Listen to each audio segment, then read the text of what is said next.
자, 오늘은 지난주에 이어서 십과 하나님의 말씀 제 둘째 시간입니다. 지난주에는 요한복음 1장에서 태초에 말씀이 있었는데 이 말씀이 바로 하나님이셨다. 이 말씀이 육신을 입고 오셨는데 그분이 바로 예수 그리스도시다.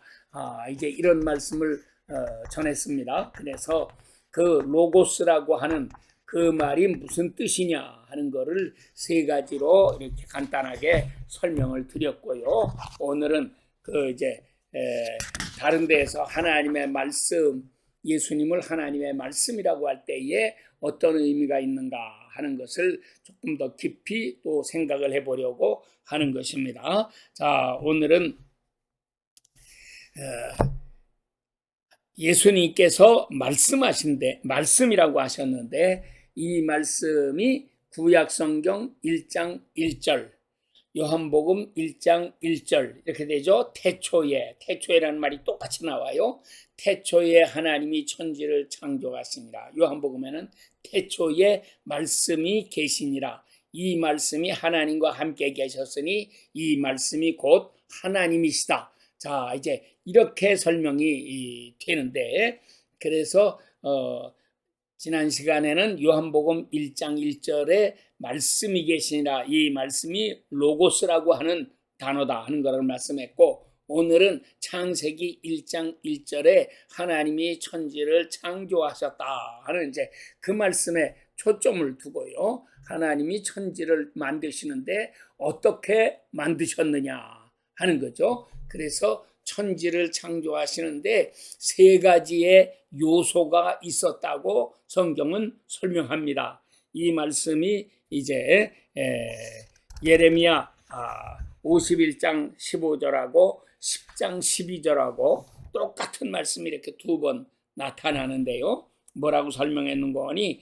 하나님이 말씀으로 천지 만물을 만드셨다는 것을 조금 더 세분해가지고 권능으로 땅을 지으셨고 그의 지혜로 세계를 세우셨고 그의 명철로 하늘들을 펴셨다. 이제 이렇게 설명을 하십니다. 그래서 첫째, 권능으로 땅을 지으셨다.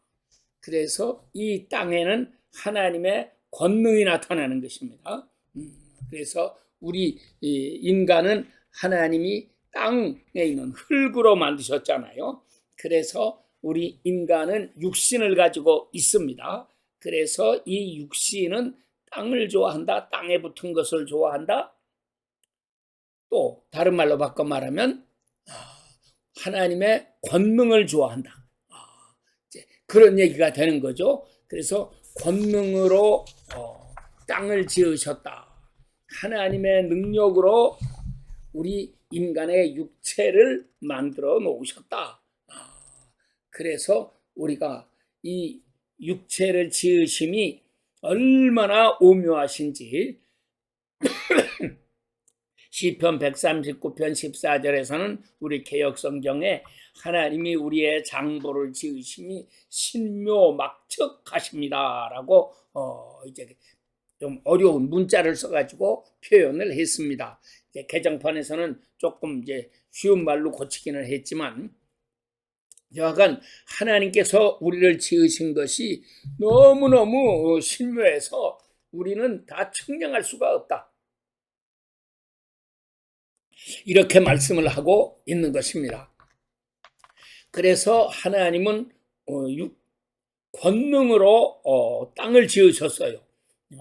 그래서 원래는 물이 가득하게 덮여 있었는데 이 물 속에서 묻이 드러나라 하시니까 물 속에서 이 땅이 이렇게 올라왔습니다. 그래가지고 묻을 이제 묻이라고 하시고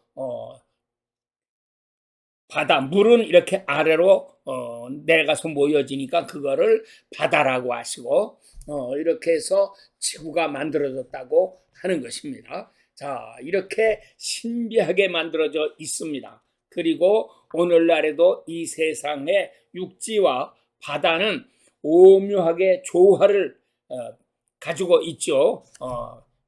그 비율이 딱 알맞게 이렇게 되어 있습니다. 이 모든 것에 우리는 그냥 건성으로 넘어가 버리면은 아무것도 모르고 그저 그런가 보다 하고 넘어가겠지만, 이 비율 하나하나까지도 과학자들이 전부 연구해보고 하면은 이게 너무너무 신비하고 오묘하다고 하는 것 아닙니까? 그래서 바다에는 물고기들이 살게 해서 물고기들이 사람에게 먹이가 되게 하시고, 이 무태는 각종 식물들을 심으셔서 그리고 나무들이 자라나게 하시고, 이렇게 하셔가지고 그것들을 가지고 우리가 다 그걸 이용해서 이제 식물은 우리가 먹는 양식이 되고, 또 나무들은 뭐 땔감도 되고 건축 재료도 되고, 이렇게 하면서 우리 인생이 살아가는 데 있어서 필요한 모든 것을 하나님이 다 만들어 놓으시고, 맨 마지막으로 여섯째 날 끝에 가서 하나님께서 아담과 하와를 만드셔서 이 세상의 것을 다 다스리게 하시고 소유하게 하시고, 이 세상의 것을 이렇게 발전시켜 나가게 하시고, 이렇게 하는 놀라운 복을 내려주신 것입니다. 자, 하나님께서 천지 만물을 만드시는 둘째 요소는 지혜로 세상을 세우셨다, 이렇게 설명을 하셨어요. 지혜로, 하나님께서 지혜를 가지고 세상을 이렇게 세워나가십니다. 그래서 세상을 다스리는 왕에게 있어서는 가장 중요한 게 뭐냐? 그것은 지혜입니다. 그러므로 우리가 다 잘 아는 대로 솔로몬이 왕이 되어서 하나님 앞에 구할 때에 하나님께서 너는 내게 구하라, 내가 너에게 무엇을 줄꼬 하고 말씀하셨더니 지혜가 지체 없이 하나님 앞에 구하지 않습니까? 하나님 나에게 지혜를 주십시오. 지혜를 주셔서 이 땅을, 세상을 잘 다스릴 수 있게 해 주시옵소서. 지혜가 있으면 나라가 잘 세워지는 거고, 이 세상이 아름답게 세워져 갈 수 있고, 지혜가 없으면 이 세상은 무너질 수밖에 없는 것입니다. 지금도 마찬가지, 마지막 때가 되니까 세상의 군왕들이 하나님 앞에 나아가서 지혜를 달라고 지혜를 구하고, 하나님이 주시는 지혜를 가지고 이 세상을 잘 다스려 나가야 되는데, 이게 거꾸로 되면은 문제가 생기는 거예요.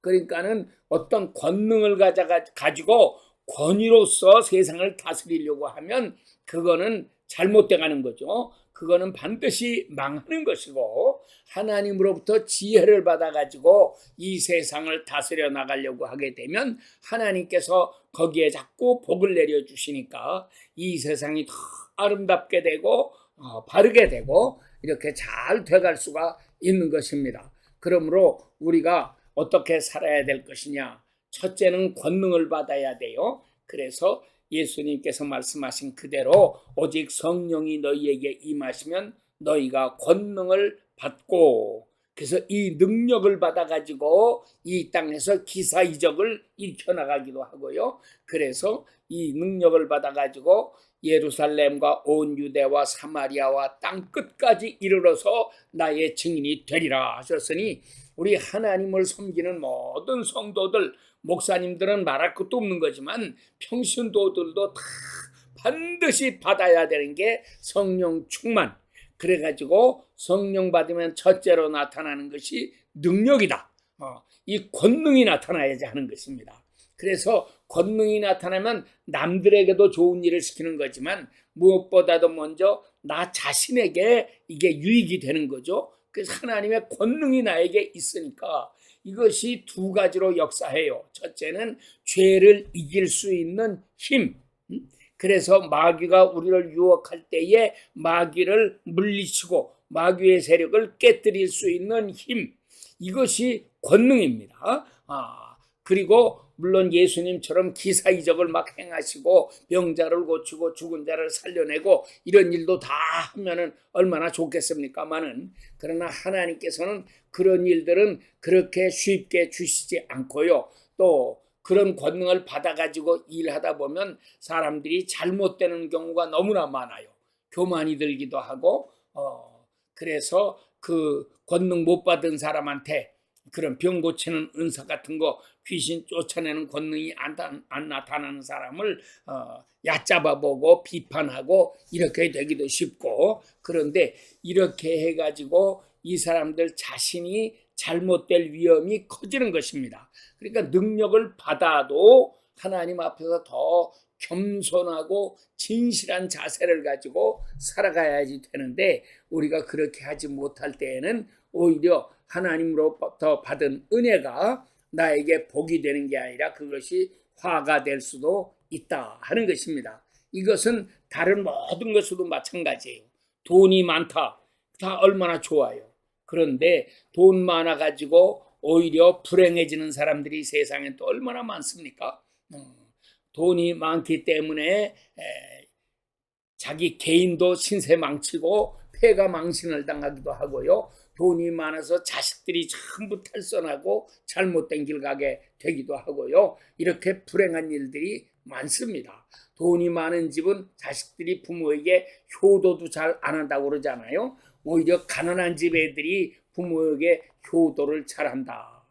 자식들 제대로 기르지도 못하고 풍성하게 먹고 살도록 이렇게 돈도 주지도 못하고 했어도 그런 가난한 집의 자식들은 부모에게 효도를 할 줄 알고 온갖 많은 재물을 가지고 자식들 원하는 대로 다 해주고 그들의 필요한 거 다 주고 공부도 많이 시키고 이렇게 다 해줬어도 나중에 자식들이 부모에게 효도하지 아니하고 형제간에도 우애가 없고 이렇게 불행해지는 일이 얼마나 많습니까? 이거는 지식에 있어서도 마찬가지예요.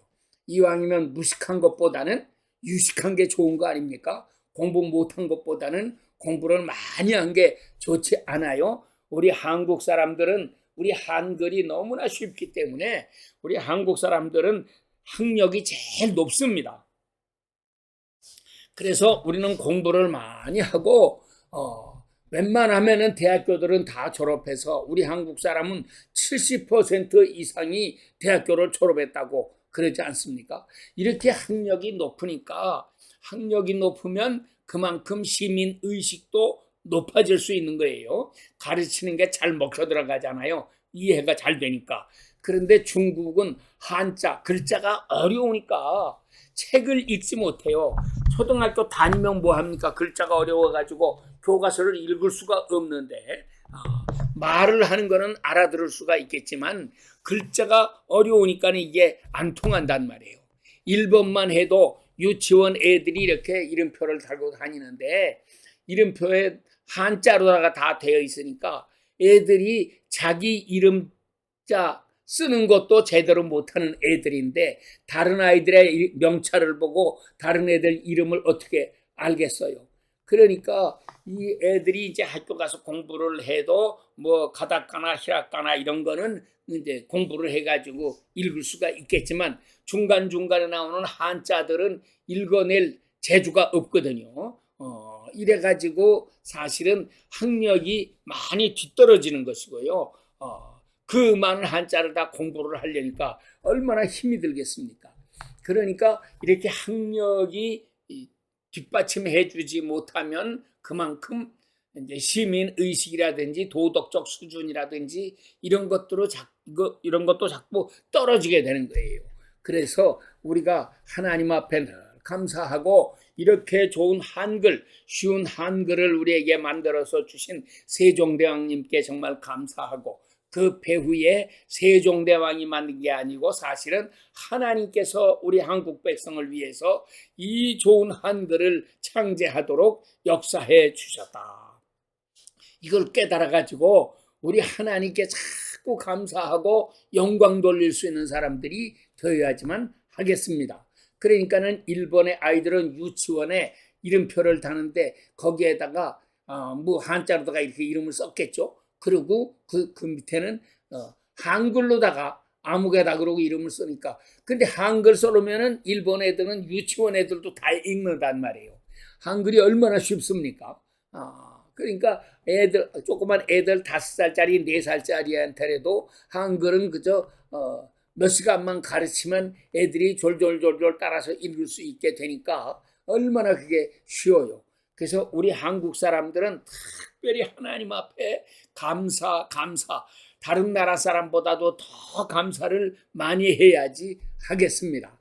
이것이 하나님께서 우리에게 주신 지혜의 은사더라. 그래서 이 놀라운 지혜를 하나님은 우리에게 부어 주셨습니다.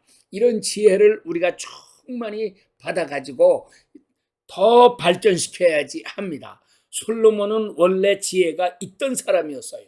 그래서 다윗이 낳은 많은 아들들 중에서도 솔로몬이 아주 특출하게 지혜로운 사람이었는데 이 지혜의 가치를 아는 사람이었기에 왕이 된 다음에도 하나님 나에게 지혜를 주세요. 그래가지고 지혜를 받았고 그 지혜를 가지고 성전도 건축해 나갈 수가 있었고 세상에 많은 법과 제도를 정해놓고 또 이 산천초목을 전부 논했다고 하지 않습니까? 이것을 전부 다 설명을 했어요. 그래서 솔로몬이 전도서, 아가서 이런 것도 다 지었고요.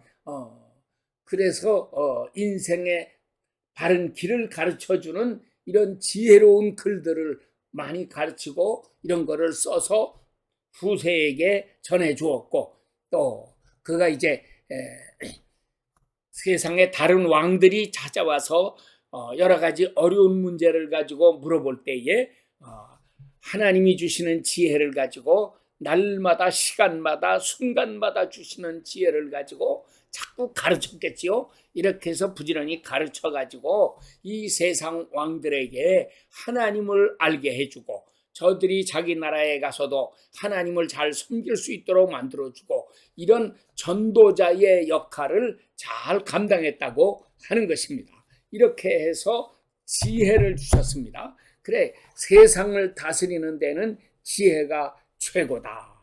우리 목사님들이 권능을 나타내 가지고 병자를 일으키고 막 소경에 눈을 뜨게 하고 이런 기적을 행하면 교회가 얼마나 부흥이 잘 되겠습니까? 와 모여들긴 하겠지만 그러나 그렇게 많이 모여드는 그 좋은 일이 있는가 하면 한편으로는 그만큼 또 큰 위험도 따라온다 하는 것을 기억하고 더욱더욱 겸손하고 진실하게 기도하고 하나님을 잘 섬기는 아름다운 사람들이 되어야 하는 게 첫째 조건이고요. 둘째는 하나님으로부터 지혜를 받아서 교회 목회를 해나가는 일에 있어서도 지혜롭게 해나가야 되겠다. 이거는 그저 어쩌다가 한두 번 어려운 일이 생길 때만 기도할 게 아니고 평소에도 늘 기도해야 하는 것입니다. 하나님 나에게 지혜를 주세요. 그래서 교회를 치리해 나가는 데 있어서도 지혜가 필요한 것이고 하나님의 말씀을 전하는 데 있어서도 지혜가 필요한 것이고 이 모든 일에 하나님이 주시는 지혜로 주님을 기쁘시게 하면서 살아가는 이런 목회자들이 되어야지만 하겠습니다. 이건 사실 평신도들도 마찬가지예요. 목사님을 섬긴다든지 뭐 하나님 섬기는 거는 말할 것도 없지만 교회에 눈에 보이는 목사님을 섬기고 윗사람들 섬기고 부모를 섬기고 심지어는 아랫사람들을 돌보고 섬기는 이런 일에도 지혜가 있어야 합니다. 이거 자칫 잘못하면 말 한마디 삐끗하면 사람에게 힘을 주는 게 아니라 오히려 상처를 주고 짐을 지워주고 사람 마음을 괴롭게 만들고 이렇게 하는 경우가 얼마나 많이 있는지 모릅니다. 그래서 교회에서 신도들이 교회 잘 다니다가 갑자기 떠나는 경우가 많은데 왜 떠나느냐 물어보면 대개가 목사님한테 상처받아서 그런다. 그런 사람들이 압도적으로 많다고 하는 거예요. 목사님한테도 상처받고 교회의 중직들에게도 상처받고 같이 다니는 교인들끼리 다툼이 일어나서 상처받고 그래가지고서 교회를 떠나고 다른 교회라도 잘 다니면 좋겠는데 그냥 영영 떠나버리는 사람들도 얼마나 많아요. 그래서 우리가 지혜를 받아가지고 절대로 남에게 상처 주는 말을 하지 말자. 덕스러운 말을 하고 상대를 일으켜 세워주는 말을 하고 격려해주고 일꾼을 길러내는 말을 하고 이런 사람들이 되기를 위해서 열심히 기도해야지 되겠습니다. 자, 셋째로는 하나님 말씀의 셋째 요소, 자, 예레미야는 뭐라고 그랬어요? 권능으로 땅을 지으시고 지혜로 세계를 세우시고 그리고 그 다음에 명철로 하늘을 펴셨다. 그런데 하늘이 복수예요. 그래서 하늘들을 펴셨다. 이건 창세기 1장 1절 태초에 하나님이 우리말로는 천지를 창조하시니라 그랬지만 영어로 보면 하늘들과 땅을 만드셨다. 땅은 단수지만 하늘은 복수입니다. 하늘들을 만드셨다. 그래서 우리 눈에 보이는 이 하늘이 하나 있는 거지만 실상은 이 하늘 하나만 있는 게 아니에요. 우리가 보는 하늘은 이 지구의 하늘입니다. 또는 밤하늘에 보면은 이 우주의 하늘을 본다고도 하지만 그러나 이 하늘들 위에 하늘이 있어요. 하늘들의 하늘이 또 있다고 하는 것입니다. 그거는 영의 세계인 것입니다. 그래서 이 하늘 명철로 하늘을 만드셨다고 하는 것은 하늘을 지으셨다고 하늘을 펴셨다고 그랬는데 하늘을 이렇게 펴셨다고 하는 이야기는 영계를 얘기하는 거죠. 우리 육신의 눈에는 보이지 아니하는 이 세상에서 우리 눈에 보이는 하늘이 있지만 눈에 보이지 않는 하늘이 또 있잖아요. 그래서 우리 사람도 이렇게 세 가지로 구성이 된다고 하는 것입니다. 권능으로는 육신을, 지혜로는 우리의 인생, 세계를, 그리고 명철로는 우리의 하늘, 우리 하늘이 뭡니까? 우리의 영입니다. 짐승들에게는 이 영이 없어요.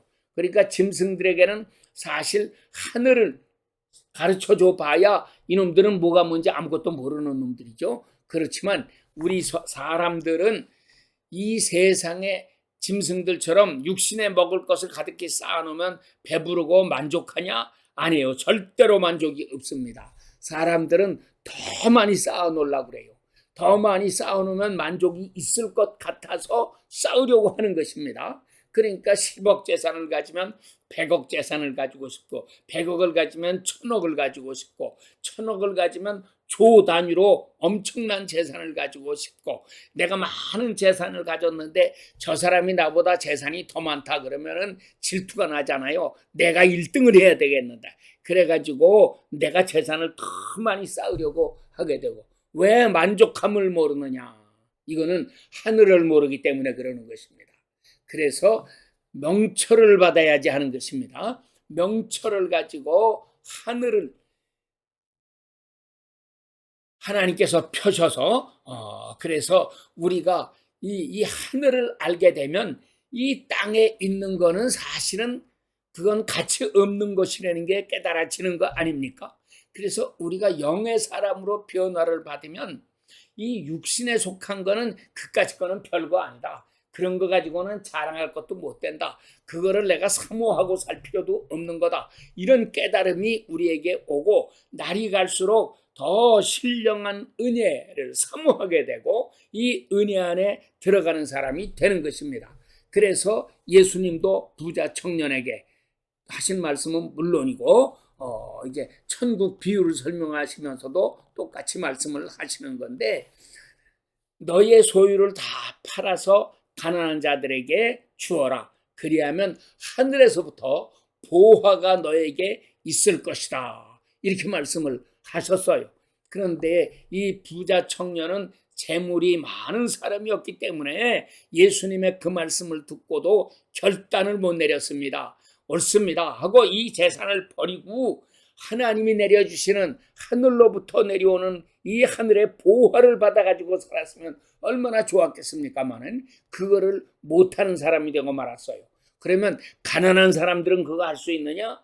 아마 조금은 더 쉬울지 몰라요. 어차피 가난하니까 다 줘봤자 가난한 거잖아요. 그러니까 조금 가지고 있어도 가난한 거고 다 주어도 가난한 거고 그러니까 큰맘 먹고 결단을 내려가지고 내가 욕심내지 않고 내가 가진 것을 가난하고 어려운 사람에게 주어야 되겠다. 이렇게 해서 조금 부자보다는 나을지는 모르지만 사람 마음속에 있는 물질에 대한 탐욕이 우리를 꽉 붙잡고 있기 때문에 그거는 가난한 사람이라고 해서 쉽게 결단하고 행할 수 있는 것은 아닙니다. 그렇지만 우리는 하늘의 보화를 받기 위해서, 하늘의 신령한 것을 받기 위해서, 그리고 오늘 본문의 이 말씀을 통해서 보면 명철함을 우리가 받기 위해서는 어떻게 해야 되느냐? 이 세상에 있는 것을 버릴 줄 아는 사람이 되어야 한다 하는 것입니다.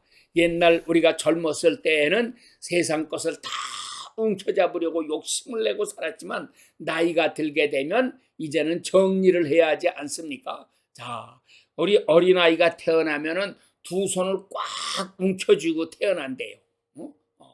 그런데 사람이 죽을 때 되면 두 손을 쫙 펴고 이렇게 죽지 않습니까? 그건 뭘 말합니까? 어려서는 어린 사람일수록 세상 것을 다 움켜쥐려고 하는 이런 욕망이 강한 거고요. 나이가 들게 되면 나이 들수록 세상 것을 다 버릴 줄 아는 사람이 되는 거다. 이게 정상적인 것입니다. 그래서 우리가 나이가 들수록 세상 것에 대한 미련을 다 버리고 모든 욕심을 버리고 세상에 있는 것 가지고는 자꾸 어려운 사람들한테 나누어주고 이렇게 퍼주어 가면서 세상에 헛된 욕심을 내지 않고 살아갈 때 하나님은 그에게 하늘의 보화를 내려주십니다. 그러니까 아무것도 없는 것 같아도 모든 것을 가진 사람이 되고 하늘의 신령한 세계를 사모하면서 살게 되지 않습니까? 그래서 우리 목사님들의 경우도 마찬가지예요. 나이가 들수록 하나님이 주시는 신령한 은사를 받아가지고 설교도 영적인 설교로 바뀌어야지 합니다. 신령한 은혜를 사모하는 사람이 되고 신령한 말씀을 전하는 사람이 되고 신령한 세계에서 살아갈 수 있는 이런 사람으로 변화를 받음으로 하나님께서 우리를 향하신 큰 뜻을 아름답게 이루어 주시고 날마다 새 은혜를 충만하게 쏟아 부어 주시는 것입니다. 그래서 여러분들 모두가 오늘 이 말씀을 듣는 여러분들 모두가 정말 하나님의 은혜 사모하면서 말씀을 사모하는 사람이 되시기를 바랍니다. 하나님의 말씀이 바로 하나님이시다. 그러므로 내 마음에 하나님의 말씀이 충만하면 예수님이 내 안에 계시고 하나님이 내 안에 계신 거고 말씀이 없는 사람은 하나님이 없는 사람이에요. 그러니까 말씀이 없으면 큰일 난다고 하는 것을 알고 우리가 목사가 됐다고 말씀이 있는 거 아닙니다. 신학교 나왔다고 말씀이 있는 게 아니잖아요. 우리는 하나님 말씀을 사모하고 말씀 속으로 깊이 들어가야 합니다. 성경에 아주 미쳐버리는 사람이 되어야 하는 것입니다. 이렇게 해야지 드디어 우리 앞에 새로운 영의 세계가 열려지고요. 거룩하신 은혜가 충만해지는 것입니다. 여러분들 모두가 이 충만한 은혜 가운데 살게 되시기를 축원합니다. 아멘. 기도합니다.